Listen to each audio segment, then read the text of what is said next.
Bonjour à toutes et à tous. Nous allons voir aujourd'hui comment faire une analyse linéaire à travers la tirade de Théramène dans Phèdre de Racine, acte 5, scène 6. Je répondrai tout d'abord à quelques questions récurrentes au sujet de cet exercice désormais nécessaire pour l'obtention du baccalauréat et pour les études littéraires. Ensuite, j'expliquerai comment faire une analyse linéaire et comment éviter les pièges. Enfin, je vous proposerai une analyse de la tirade de Théramène à titre d'exemple. Grand 1. Quelques questions récurrentes.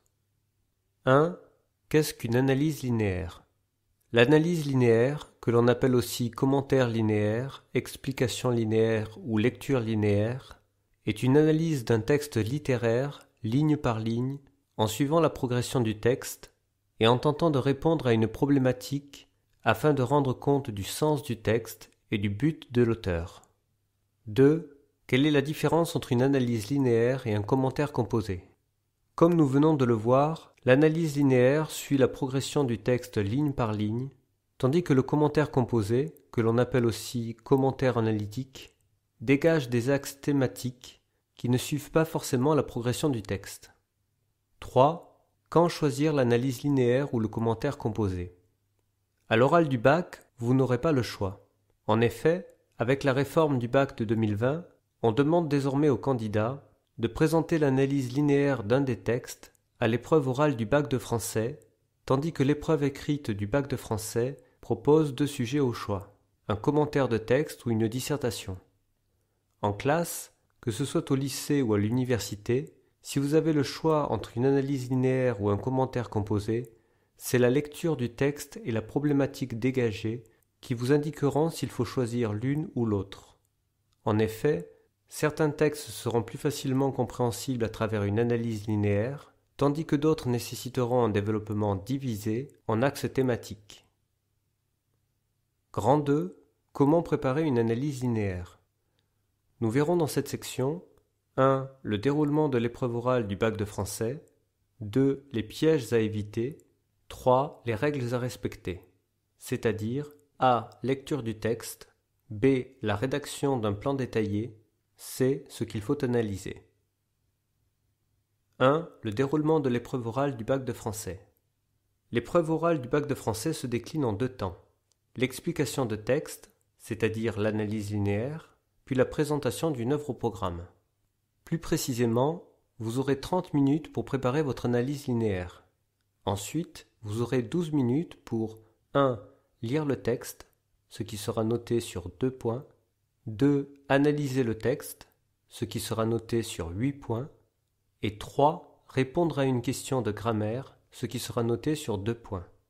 Enfin, vous aurez 4 minutes pour présenter une œuvre étudiée en classe dans le courant de l'année que vous aurez choisie et 4 minutes pour répondre aux questions de l'examinateur ou l'examinatrice, ce qui sera noté sur 8 points. L'analyse linéaire ne correspond donc qu'à une partie de l'épreuve. Vous devrez rester concentré environ 1 heure si vous désirez obtenir une bonne note. 2. Les pièges à éviter. A. La paraphrase. Gardez toujours en tête que vous devez expliquer le texte et non pas répéter ou reformuler ce qui est écrit. Il s'agit avant tout de dégager la structure du texte, de comprendre ce dernier et d'expliquer comment il fonctionne. B. La critique.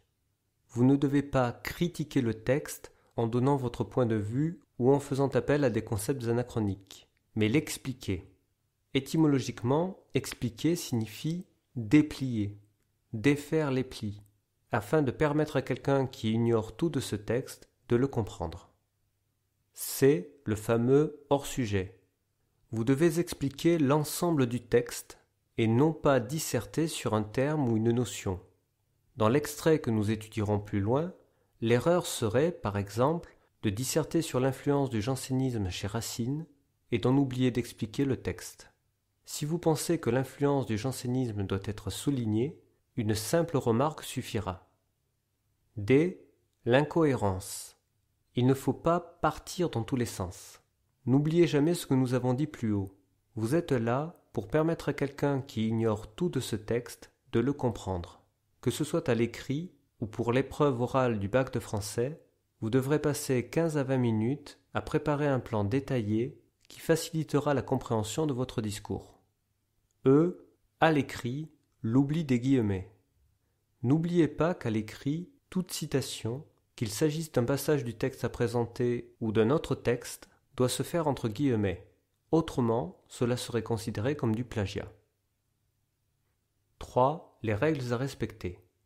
A. Lecture du texte. 3 lectures si possible. Avant d'attaquer le plan, il est généralement conseillé d'effectuer 3 lectures différentes du texte. Une première lecture pour déterminer la carte d'identité et les enjeux principaux du texte. Pour cela, vous devez vous poser 5 questions. Quel est le genre du texte? Est-ce un roman, un poème, une pièce de théâtre, etc. Quel est le ton, le style ou le registre du texte? S'agit-il d'un texte comique, tragique, pathétique, accusateur, etc. Quel est ou quels sont le ou les thèmes principaux de ce texte? L'amour, la mort, la vengeance, la guerre, etc. Quel est le contexte littéraire de ce texte?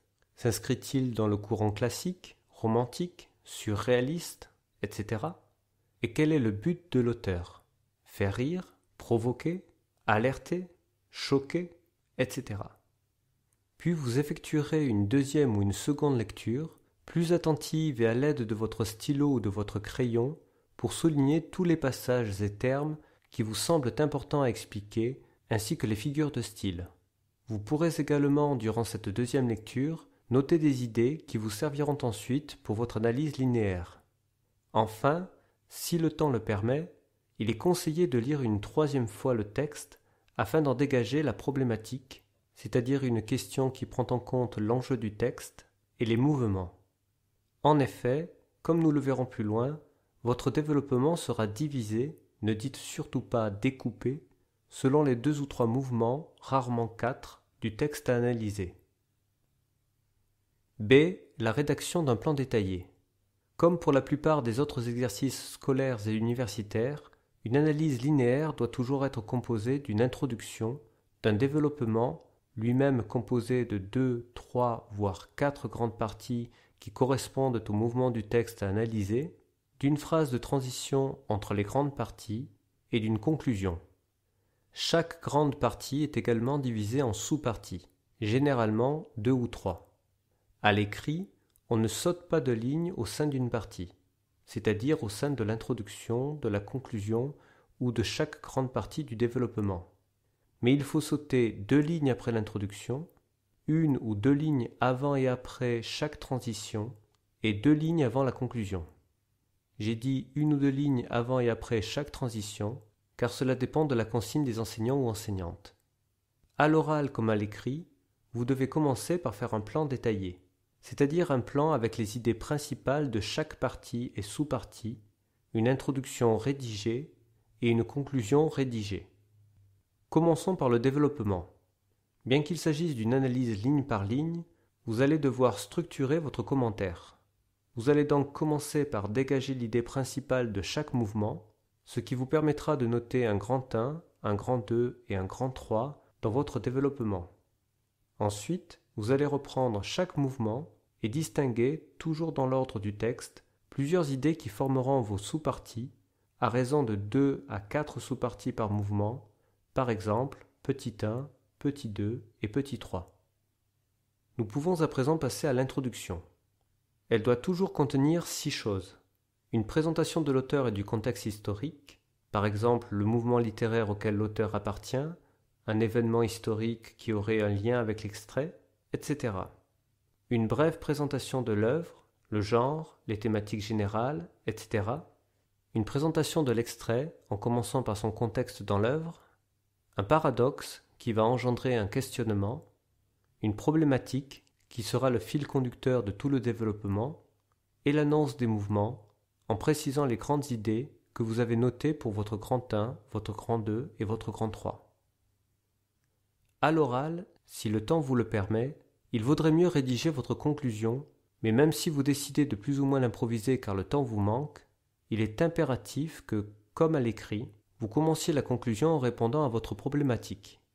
Attention, il ne s'agit pas de répéter le développement avec une formule de type 1 plus 2 égale 1 plus 2, mais de déduire de votre développement une réponse logique de type 1 plus 2 égale 3 à la question que vous avez posée dans votre introduction. Vous développerez ensuite un peu cette réponse, et vous pourrez terminer, mais ce n'est pas obligatoire, par une ouverture sur un autre passage de l'œuvre, un autre texte du même auteur, ou encore une autre problématique qui découlerait de la première. Le plan détaillé est ainsi quasiment terminé. À l'oral, s'il vous reste un peu de temps, notez sous chaque sous-partie les figures de style et les termes qui vous semblent importants à expliquer. À l'écrit, vous pouvez faire de même et commencer à rédiger votre développement.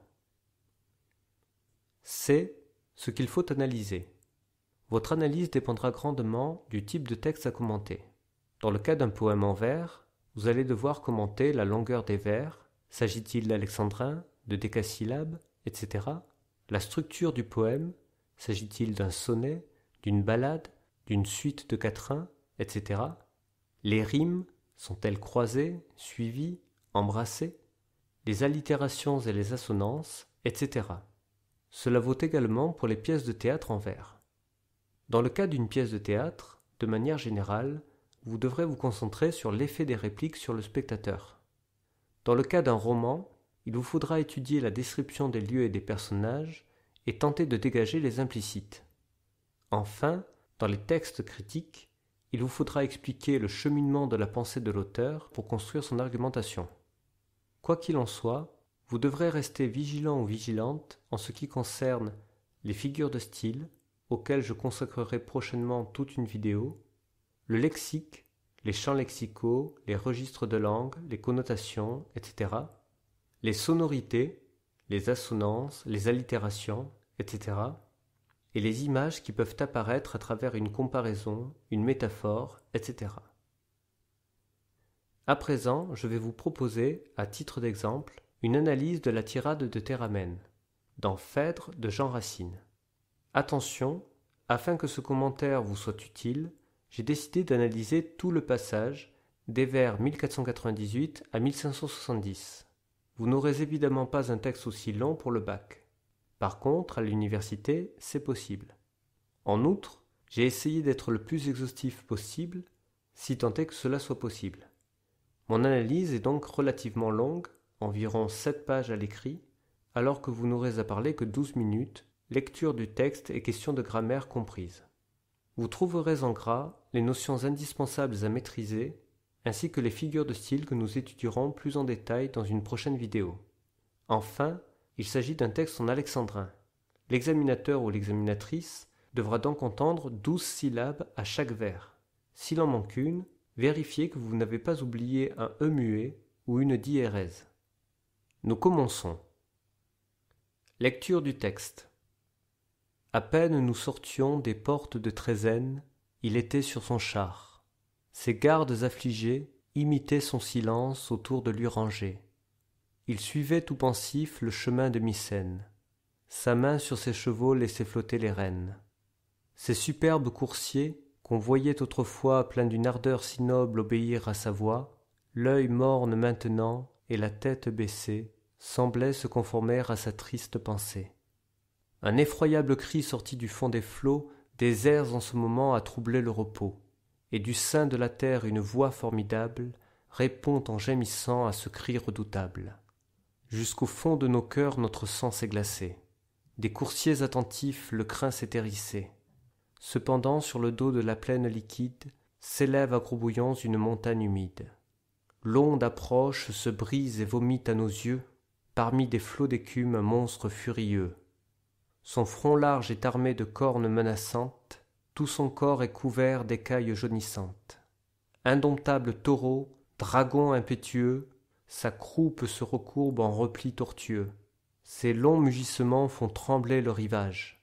Le ciel avec horreur voit ce monstre sauvage, la terre s'en émeut, l'air en est infecté, le flot qui l'apporta recule épouvanté. Tout fuit, et sans s'armer d'un courage inutile, dans le temple voisin chacun cherche un asile.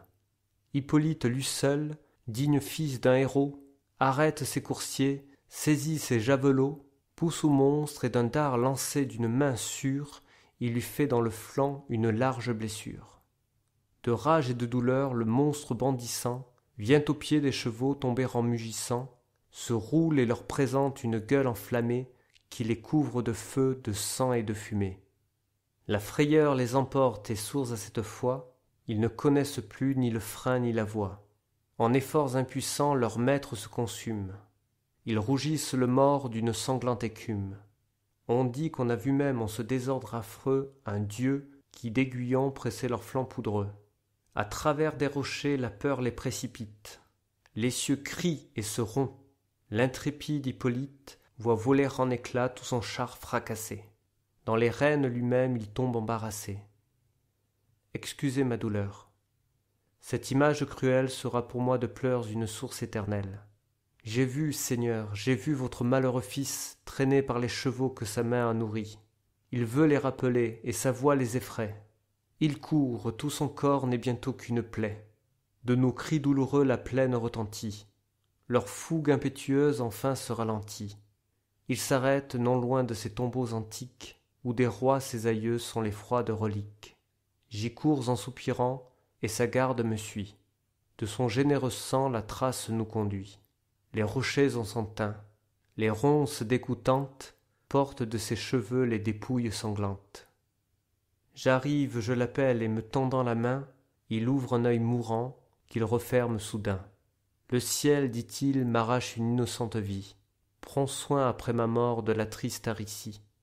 Cher ami, si mon père un jour désabusé plaint le malheur d'un fils faussement accusé, pour apaiser mon sang et mon ombre plaintive, dis-lui qu'avec douceur il traite sa captive, qu'il lui rende, à ces mots ce héros expiré n'a laissé dans mes bras qu'un corps défiguré, triste objet, où des dieux triomphe la colère, et que méconnaîtrait l'œil même de son père. Commentaire. En mars 1677, 2 mois après sa première représentation le 1er janvier, la pièce de théâtre Phèdre et Hippolyte, qui adoptera en 1687 le titre Phèdre, œuvre du dramaturge et académicien Jean Racine, s'impose face à la pièce homonyme, mais à l'intrigue plus galante, de Jacques Pradon. Dès lors, cette tragédie écrite en alexandrin, que Voltaire qualifiera de chef-d'œuvre de l'esprit humain dans sa préface aux remarques de Bolchéry, connaîtra un succès qui ne sera jamais démenti. En effet, Phèdre est probablement l'œuvre la plus connue de Racine et constitue un véritable modèle de tragédie classique. Inspiré notamment par les pièces Hippolyte porteur de couronne d'Euripide et Phèdre de Sénèque, cette pièce dépeint en 5 actes la passion considérée incestueuse de Phèdre, épouse du roi Thésée, pour son beau-fils, Hippolyte, à Trézène dans le Péloponnèse. Alors que son mari est absent et supposé décédé, Phèdre avoue son amour jusqu'ici gardé secret à Hippolyte.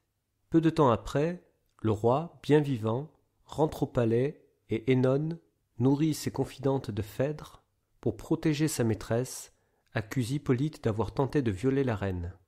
Malgré une entrevue avec son fils, Thésée appelle la vengeance de Neptune sur ce dernier.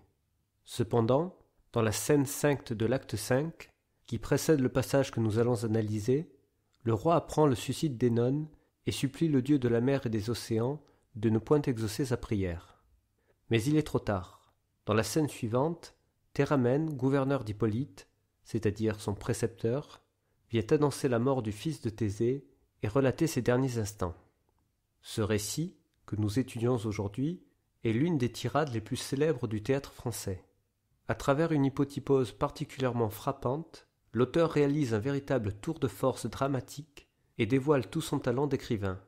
Racine, influencé par le mouvement janséniste, cherche ici, comme dans la plupart de ses pièces, à associer les concepts de la prédestination et du fatum antique.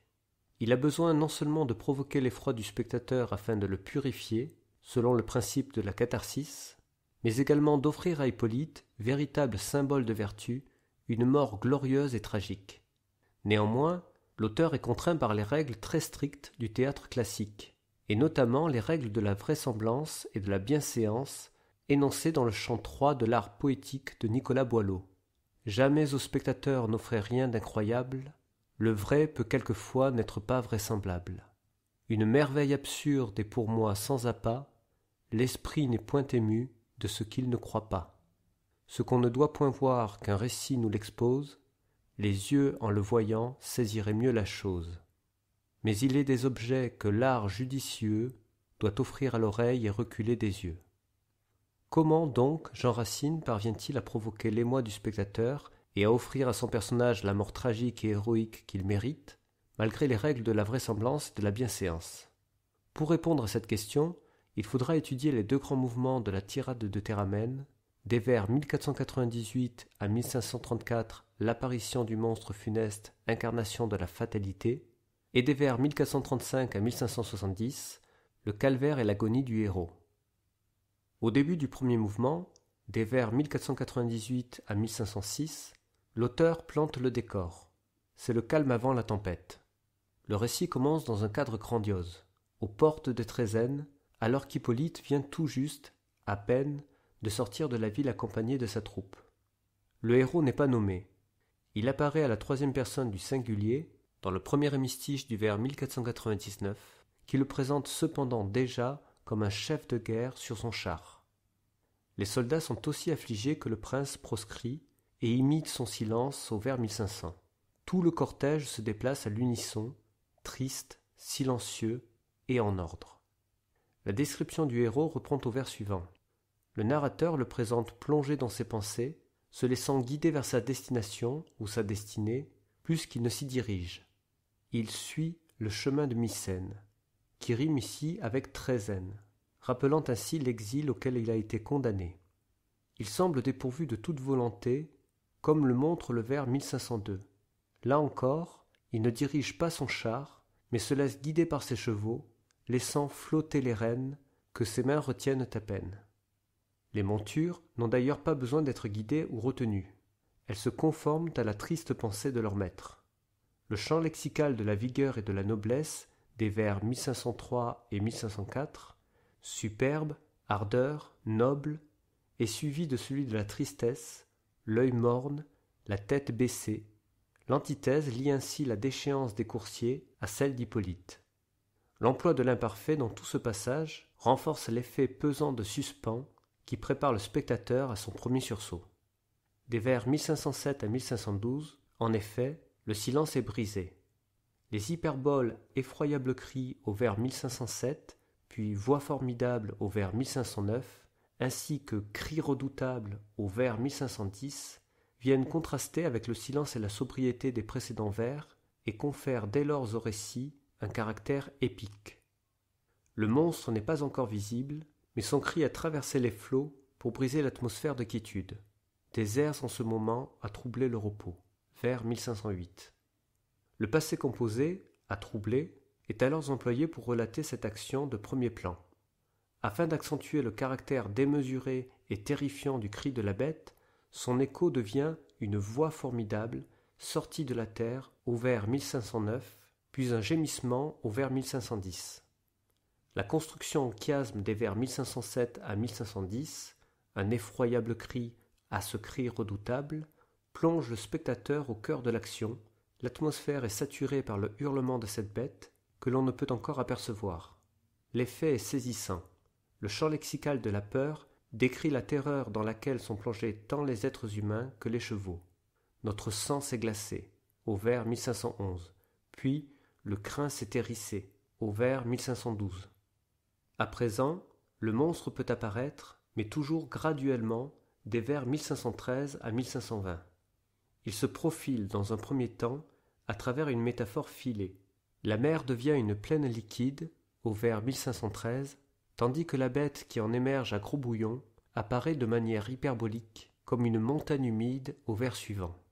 La gradation, l'onde approche, se brise et vomit un monstre furieux, au vers 1515 et 1516, retarde encore un peu l'arrivée de la bête qui, soudain, semble sauter, la diérèse furieux accentuant encore la violence du mouvement, aux yeux du spectateur. Ce dernier, terrifié, ne peut alors que contempler la bête dans un mouvement de haut en bas, débutant au vers 1517 et se terminant au vers 1520. Celle-ci est décrite à travers ses attributs guerriers et son apparence sinueuse et inquiétante. Ses cornes menaçantes, tout d'abord, qui arment son front large, au vers 1517, puis son corps, couvert d'une armure impénétrable, composée d'écailles jaunissantes, au vers 1518. le vers 1519 la présente comme une créature hybride, à la fois taureau et dragon, et le chiasme syntaxique de ce vers, indomptable taureau, dragon impétueux, accentue l'impression de sinuosité que l'on retrouve jusqu'à sa croupe, qui se recourbe en repli tortueux dans une allitération menaçante en re au vers 1520. Les vers 1521 à 1526 décrivent ensuite l'effet de cette apparition sur les choses et les êtres. Le monstre mugit, tel un taureau formidable, à en faire trembler le rivage au vers 1521. Puis, 3 des 4 éléments issus de la théorie d'Empédocle, la terre, l'air et l'eau, sont convoqués afin de personnifier l'ensemble du décor. Tandis que le ciel contemple la bête avec horreur, au vers 1522, la terre s'en émeut avant que l'air ne s'en infecte, au vers 1523. Le flot même qui a vomi la créature recule épouvanté au vers 1524 à la vue de ce monstre sauvage. La fuite de ce tout naturel justifie celle des gardes d'Hippolyte et donc de Théramène lui-même au vers 1525 et 1526. Tout courage est inutile et en simple mortel, chacun cherche un temple où s'abriter afin d'éviter le courroux de la bête envoyée par un dieu. Cependant, le fils de Thésée n'est pas un simple mortel, et la confrontation épique entre le héros et la punition divine peut enfin avoir lieu des vers 1527 à 1534. Alors que tout et tous ont fui, Hippolyte, qu'on nomme alors pour la première fois dans ce récit, lui seul se dresse face à l'ennemi. La périphrase « fils d'un héros » au vers 1527 vient rappeler la lignée héroïque dont il s'apprête à se montrer digne. Sans aucune hésitation, en 3 mouvements qui défilent à l'oreille du spectateur, le temps de 2 hémistiches et 3 syllabes, arrête ses coursiers, saisit ses javelots, pousse au monstre, le voilà prêt à affronter la bête au début du vers 1529. Le lancer, quant à lui, allonge le temps et le vers. Le dard lancé d'une main sûre file droit vers l'ennemi et vient lui causer une large blessure au flanc à la fin du vers 1530. La scène semble se dérouler sous nos yeux et l'emploi du présent, arrête, saisit, pousse, fait, ne rend que plus vivante l'hypotypose. De même, l'allitération en re, dans le premier hémistiche du vers 1531, de rage et de douleur, révèle la violence et l'immédiateté de la réaction de la bête, qui bondit et mugit à nouveau au vers suivant, mais cette fois-ci de douleur, en tombant aux pieds des chevaux du héros. La souffrance de la bête se poursuit au vers 1533, avec l'emploi du verbe « se rouler », qui semble, le temps de 2 syllabes, annoncer l'agonie du monstre vaincu. Cependant, le fatum ne peut être empêché, et le 4e élément qui manquait aux vers 1523 et 1524 sort enfin de la gueule du monstre pour enclencher la roue du destin. Les montures sont alors couvertes par une accumulation de feu, de sang et de fumée, qui apparaît une fois de plus aux yeux du spectateur comme un mélange confus et terrifiant de couleurs. Ayant vaincu le monstre envoyé par le dieu Neptune, Hippolyte accède donc au rang de héros pour lequel il s'est entraîné toute sa vie. Mais par une ironie du sort typiquement tragique, c'est cette action même qui le conduit vers son trépas. Le second mouvement débute ainsi par une course panique, des vers 1535 à 1544. La frayeur les emporte et sourds à cette fois, ils ne connaissent plus ni le frein ni la voie. Les 2 premiers vers de ce passage sont une référence directe au nom du héros et soulignent la fatalité à laquelle il ne saurait échapper. En effet, hippos signifiant le cheval et luen signifiant délié en grec ancien, Hippolyte est celui dont les chevaux sont déliés, dont les chevaux courent à bride abattue, et bien qu'un nouveau et ultime combat s'engage entre le héros et le fatum, le vers 1537 annonce aussitôt que tout effort est impuissant, et l'on voit le héros, dont le spectateur ne peut qu'admirer le courage, se consumer dans cette lutte perdue d'avance. Une scène épique et baroque est en train de se jouer sous ses yeux médusés. Les chevaux à leur tour crachent un sang dont la couleur est doublement soulignée par l'emploi du verbe rougir et la métaphore une sanglante écume au vers 1538. Le narrateur insiste ensuite sur la dimension visuelle de son récit. On a vu, alors même que la vraisemblance est mise à mal par l'intervention d'un dieu au vers 1539-1540. L'incertitude quant aux témoins de cette scène, on dit qu'on a vu, permet toutefois à l'auteur de contourner la règle. L'identité de ce dieu ne fait cependant aucun doute. Nous reconnaissons ici Neptune à travers l'un de ses plus célèbres attributs, le trident, dont les aiguillons viennent piquer le flanc des chevaux afin de les précipiter contre des rochers au vers 1541. L'essieu crie et se rompt. La personnification de l'essieu, la vitesse à laquelle s'enchaînent les deux actions et l'emploi à nouveau du présent de narration viennent frapper le spectateur qui entend alors le crissement et le fracas du char à travers une allitération en que et en re, cri, rond, intrépide, puis éclat, char et surtout fracassé au vers 1543 et 1544. Commence alors le calvaire d'Hippolyte sous les yeux impuissants de son gouverneur des vers 1545 à 1554. Ce dernier est obligé d'interrompre un instant son récit. « Excusez ma douleur », tant il lui est pénible de dépeindre ce qui va suivre. Le champ lexical de la souffrance, au vers 1545 et 1546, douleur, cruel, pleurs, prépare ainsi le spectateur à une catharsis à la limite de la bienséance. L'anaphore du groupe verbal « j'ai vu » au vers 1547 insiste à nouveau sur la dimension visuelle des événements. Votre malheureux fils rappelle ensuite que ce récit s'adresse à Thésée qui porte la responsabilité des événements, tandis que le vers 1548 souligne leur caractère tragique. Hippolyte est traîné par les chevaux qui la nourrit.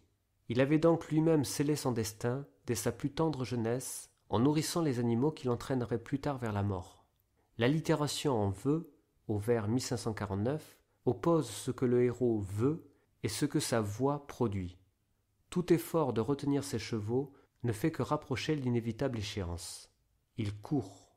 La brièveté du groupe verbal qui débute le vers suivant est sans appel, et prépare le spectateur à contempler avec horreur le supplice d'Hippolyte.